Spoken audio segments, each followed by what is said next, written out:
Hello everyone and welcome.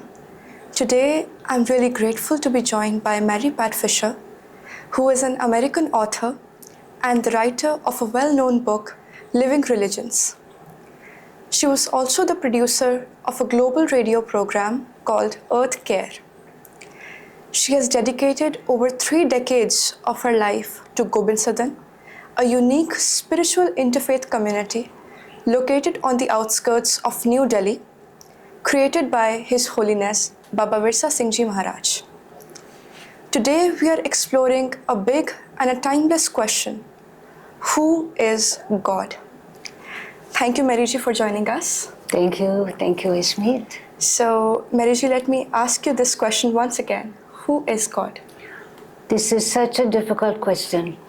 This is the subject of all the scriptures. It's the work of all the prophets. And the problem for us is that we're not enlightened beings. And the one who transcends all of our ability to identify things according to form and shape and texture and color and name, we can't understand that with human mind. Only the great enlightened beings have been able to realize that reality, which is beyond human time and space. So this is the problem we're faced in trying to talk about God. So, for one thing, God is not a form, although I grew up in a culture in the United States in which God was pictured as an old man sitting in the sky in clouds surrounded by angels. And anybody who looked deeply into life knew that God couldn't be like that. It was just a metaphor, a visual metaphor for God. So that's not what God is. So what is God then? We can say that God is a being, but God is also the formless spirit, the formless power that pervades everything. But beyond our concept of time and space, God is very present with us, but God is also spread throughout the whole cosmos, far beyond our ability to understand. We operate in 3-dimensional space in which things have form and texture and color, and we operate in linear time in which there's 2024, 25, 26, like that. But that space in which God exists apparently isn't like that. That time in which God exists isn't like that. It's far beyond our ability to understand. So we're going to try to talk about God with metaphors taken from human experience, but they can't really touch that being which is beyond our experience. So for me, God is the one I love. I can only speak about the truth of my own experience. So that's what I'll say. God is the one I love, but I can't see. So my question is God a being, like as you said? So can you please elaborate a bit more on that? All the people who have loved God, have seen God, have experienced God as a being, because we can't love something that has no quality that we can attach our mind with. So they have loved God as mother, as father, as beloved, as child.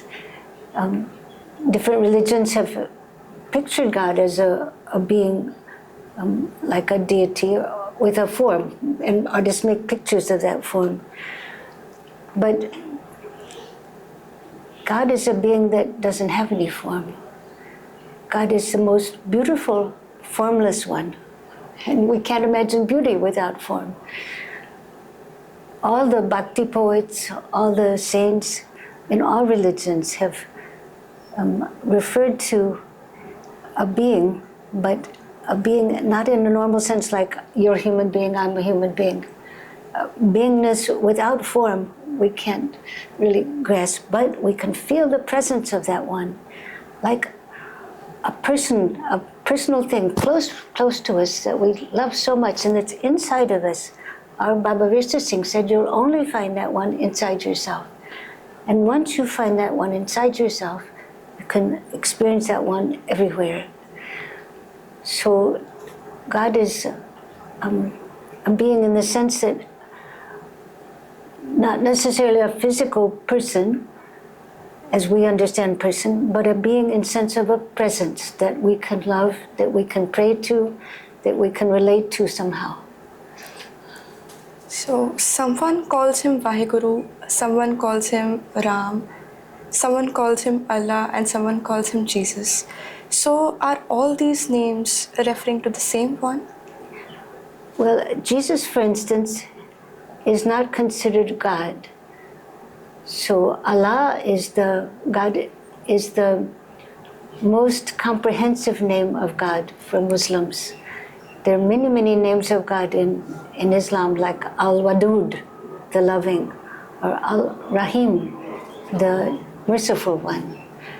There are so many, 99 beautiful names of God given in Islam only, and that's only the most beautiful names of God. There are many more names of God only in Islam.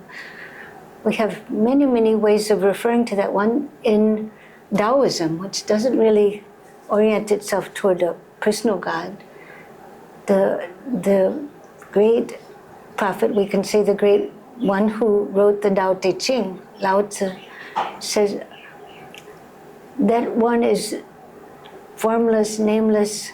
I can't describe it, so all I can do is call it the way, the Tao. Or I can say, in a makeshift sort of way, it's the mother of all, or the greatest. So there's so many ways that we have to refer to this one that is everywhere, doing everything throughout all of space, far beyond our own understanding, but they're all apparently referring to the same thing. Buddhists, for instance, don't choose to talk about God in the way that you and I do, because the Buddha said that it's not useful to talk about that, because the most important thing is to figure out why we're suffering. The basic fact of human existence is suffering, and we should try to concentrate on how to get rid of suffering. So it's not useful to speculate about that which we can't touch or experience fully. But Buddhists even then have a name for this. They call it ultimate reality. And our Maharaj Baba Virsa Singh said, don't think that God is a theory. God is the reality.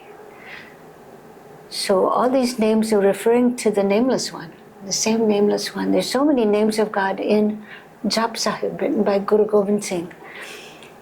Guru Gobind Singh, in his young age, he wasn't very old when he wrote the great scripture called Jap Sahib. And in it are waves and waves and waves of praises, which are actually names of that one. And the names may seem contradictory to us. He will say that God is darkness, and he'll also say God is light. He'll say God is conflict, and God is also peace. So if we look at the names and try to figure out the relationships between the names and all, we get totally mind-boggled. So, but in my experience, and in the experience of all the great beings, there's one, and that oneness is the reality. The truth of everything is the absolute truth. And I just one time had an experience of that oneness. I was sitting on the edge of a meadow in the United States before I came to Govind Sadhan, and I was just sort of meditating, and I looked around the meadow and I suddenly experienced that it was all one. The trees, the grass, the hills, me, everything. We weren't separate at all. It was all one. So not only is there only one God, but also everything is all one in this great being. When I studied with Sufis, we had a practice called zikr. It's the central mystical practice of Sufis. And you first annihilate your ego. You first survey the whole cosmos. You put your attention to the vastness of everything. And then you annihilate your own ego. And then what rises into the heart is the experience of Allah. So it's, I don't know if I can do it. I haven't done it in a long time. La ilaha illa Allah. And you just get lost in this. Who means the one who's present. So once you drop your ego, which is the hardest thing to do, but once your ego is gone, there's nothing but God. We're all one. Everybody's brothers and sisters, beyond anybody's imagination, beyond conflict. The oneness of everything is the goal, I think, of all the prophets.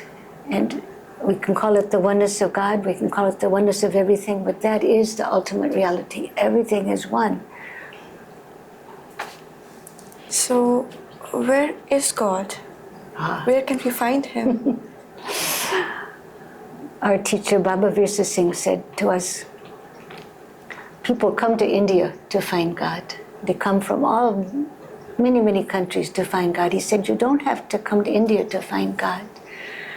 You'll only find God inside yourself. And then once you find God inside yourself, you'll see God everywhere, but it won't look like a person. It's a different way in which you experience everything as that ultimate reality. If we use the word God, in my experience, we tend to limit our thinking. And Guru Gobind Singh helped us in writing Jap Sahib. He helped us to open our thinking so that when we hear the word God, it doesn't use the word God per se. He uses many, many, many names of God. And referring to that one who has no one name, no figure, no form, no color, nothing that we can grasp hold of, but is present in everything. If you can accept that God is beyond a thing, then you can find God inside yourself. And you just turn your attention inside and let go of everything, and then you'll discover God is already sitting there waiting for you inside. So, as you said that God is everywhere, He is omnipresent, you can say. So, is God in the darkness too? Guru Gobind Singh assures us that God is in darkness as well as in light. If there's nothing but God, as Sufis say, there's nothing that can be outside of God. So anything that we regard as bad, anything we regard as conflict, anything we don't like, it's all still part of this one reality whose nature, in my experience, is absolute unconditional love, far beyond any human concept of love. So darkness is, apparently, this is theory that I can't say much about, I'm not an expert, but if God is everything, God is also in darkness, God is also in the people we don't like, God is also in the situations we don't like. If we can relax our concepts of what's good and what's bad, we can experience that peacefulness, that truth, that love, that light that pervades everywhere. What is our relationship with God? Like, how can we enhance it further? Maharaj says you have to make a relationship with God. He said you can make God your mother, you can make God your father. A lot of people refer to God as He. God is so far beyond gender that even though we use the pronoun He and referring to God often, it's a very limited way of looking at God. We can't call God it, because that's like a thing outside ourselves that we can manipulate. God's not an it, God is this.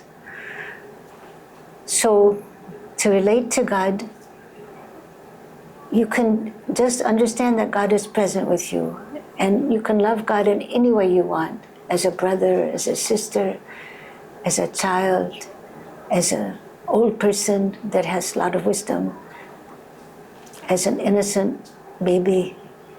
And the different religions have used such as a great warrior, as a great brave protector. Different religions and different people in different religions have used such ways of talking about God. And it helps us, because it's very hard to love that which doesn't have any form, anything we can take hold of. So we can, Maharaj said, make any relationship with God, but make some relationship. Understand that God is with you, doing everything, ready to support you, ready to bless you. And it happens. It's quite magical. I didn't experience the fact that there is a reality that we can't see until I almost died when I was 30 years old. That was a long time ago. And I discovered when I got very quiet and started praying, I discovered that something was there in the room with me. And its nature, and it filled everywhere in the room, and it must have gone far beyond that, but I could just experience what was in the room with me. And its nature was absolute unconditional love. So from the truth of my own experience, I'm quite convinced that this is the nature of God. So it's, once you've had any kind of a tiny little taste of that juice, that presence, then you no longer wonder, is God real? You know there's a reality, even if you can't understand it. We don't need to understand it. We can't possibly understand it with human mind, because our minds are geared to working in the three-dimensional world, but God is far beyond that. But so we can relate to God as if God were only present in the three-dimensional world, like a mother, like a father, like a lover. But that's just a means of being in relationship with that one. If I got it right, God is within us. We can find God within us. Like, we have to annihilate our ego before, as you shared. So what's the right way to find God? How can we find Him? Very good question. God is very easy to find. All you have to do is leave your thinking, leave your emotions, leave your ego, and then you discover God is right there all the time inside you. But the hard thing is to leave your thoughts, leave your ego, leave your emotions. So all the different people who've realized God have given us ways of getting away from thoughts, getting away from emotions, getting away from ego. And for that, it's really helpful to have a guru, because we can't cut off our own head. Guru gives us practices to do that tend to annihilate the ego. In any case, Maharaj says, once you begin to let go of the ego, there's like a very thin curtain between us and God. And it's thin like the wing of a butterfly. And once that curtain begins to drop away, the ego, which separates us from that ultimate reality, you begin to perceive the presence of God. And there's a great rabbi from Hasidic Jewish tradition who said that just like if you hold up your hand, you can't even see, if it's in front of your eyes, you can't even see the tallest mountain. It blocks your view. But those who can drop away the ego, like you drop away a hand, behold the great shining of the inner worlds. So it's very important for us to be able to relax and stop thinking. But it's the hardest thing to do. Everybody's full of thoughts. And when you start to meditate, this is the thing that happens. You discover that your mind is full of thoughts and that they won't go away. And so people get very discouraged when they try to start meditating. So there's some simple things that you can do to help you relax and let go of your thinking. One is to sit up straight. For some reason this helps. Another one is to use the breath. If you exhale very deeply, and as you exhale, just let go of everything. Let go of thinking, let go of emotions, let go of the thought that you're doing something. Just exhale very deeply. Then you can inhale naturally. And if you do that maybe 3 times even, you're already in much better position to start meditating. So you can use the breath, use deep exhalations to let go of a lot of the things that are just sitting on your shoulders, the thoughts that are swirling around in your mind. And just relax and let go of all that stuff as much as possible. Then we use a mantra. Guru gives us a mantra, and the mantra that Maharaj Baba Virsa Singh gave us was given to him by Guru Nanak Dev Ji, the first Sikh Guru. And Guru Nanak told him that he got the mantra, the same mantra, in the same way, meaning that some teacher, maybe not in visible form, his teacher, whoever that was, or maybe God, we don't know, gave him this mantra, and Maharaji gave it to us, and he was told, you keep reciting this and you give it to other people. So the mantra that he gave us is Ik Onkar Satnam Shri Waheguru. Ik Onkar means God is one.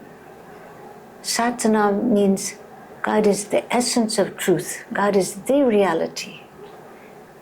And Shri means worthy of the greatest respect. Waheguru is what we say, in a sense, when we see something that's so mind-blowing, so amazing and fantastic, all we can say is, Wah. We can't say anything else. So, in a sense, Waheguru is wondrous beyond words, and also Guru is the one who brings light into the darkness, because we're so ignorant. We live as if we were blind people. We can't really see much, can't understand much, like little puppies, you know? So if we use this mantra, Ik Onkar Satnam Shri Waheguru, that also helps to bring the mind out of worldly thinking into a reality that's quite different. Absolute peace, love, wisdom, power. God is a great power, power beyond our imagination, doing everything, running the whole cosmic show, which is infinite, eternal. These things are not part of our everyday thinking. We do not relate to life like that. But when we say Ik Onkar Satnam Shri Waheguru, it helps shift our thinking from worldly thinking into that realm which is beyond our comprehension. We don't have to understand it, but we need to enter that in order to experience it. So then it's also very helpful to concentrate on something you love so much that you don't want to think about anything else, the thing you most love. And the most helpful thing for us to concentrate on is our Guru. In our case, it's Maharaj Baba Virsa Singh. But he's not just a form. Some people imagine him standing, they look at his feet, they look at his beautiful face, they look at it from head to toe, inside. But in fact, he's only light. His real being is light. So when I turn my concentration to him, I only see light. And that's a pretty good place to end up, you know, when you're only seeing light and you're experiencing this wonderful peace that passes all understanding, and this great love that pervades everywhere, and this wisdom that's far beyond human thought. When you're in the presence, when you experience that, you don't have to do anything else. You just sit in the presence of that. And there's no you and there's no him, it, that. There's only this. And it's so wonderful, you never want to come back. But in fact, we're not here just to bliss out. And the Guru said, if the good people all retreat to the mountains to find this reality, who will save the burning world? So we do have to come back and live in this world of three-dimensional things and relationships with people, people we like, people we don't like, all that. But if you can every day get in touch with that reality that's far beyond all of this, and be centered in that, not just have it being some remote thing, but that's absolutely the center of our being. This is where we came from. This is our source. if you can stay centered in that and live in this life with that presence, then life becomes totally different. It becomes what Jesus called the kingdom of heaven. And he said, the kingdom of heaven is on earth. My Father's kingdom, he said, is on earth. So if we can every day go into that space and relax and become saturated with that, merge with that totally, then our life becomes so easy, so beautiful. Everything that happens is beautiful. Things happen magically all the time. This person that you need, you don't even think about needing, they appear at the right time, the work gets done. Or the resource that you need that you don't even think about needing, there it is, right when you need it. Things happen in a different way once you're living in that world. And it's so wonderful. Nobody would want to leave it. So that's why we're living in a place called Gobind Sadan, which means the house of God. And it's not a physical place. The house of God is not a physical place. It's a state of being, I think. And that's where we find God, is in a state of being, inside ourselves, and then everything around us becomes the house of God. So it's not a where or how in the sense of how do you get things done and where do you find things in worldly sense.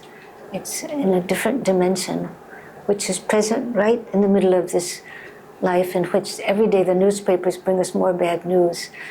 And every day people come and some are nice to us, some are not nice to us, and we have to deal with all that. It doesn't matter.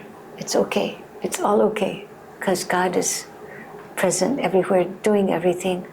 God is full of love. God is merciful. God is with us, always.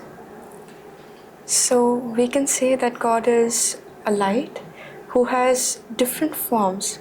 Like Guru Gobind Singh Ji Maharaj also mentioned it in Jap Sahib, Ek Roop, Anek Darshan, Keen Roop, Anek, Khel Khel, Akhel Khel, and Ant Ko Fir Ek.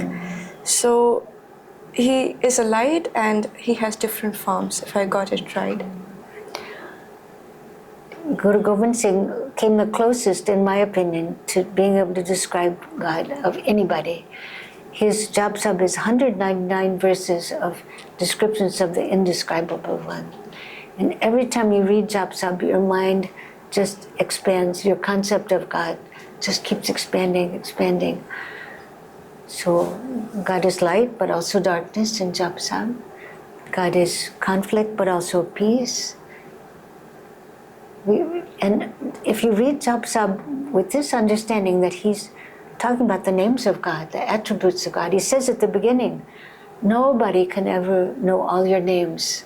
Nobody can ever describe you. But what we can do is we can reach out to you, we can think of you, we can praise you in terms of what we see you doing in the world.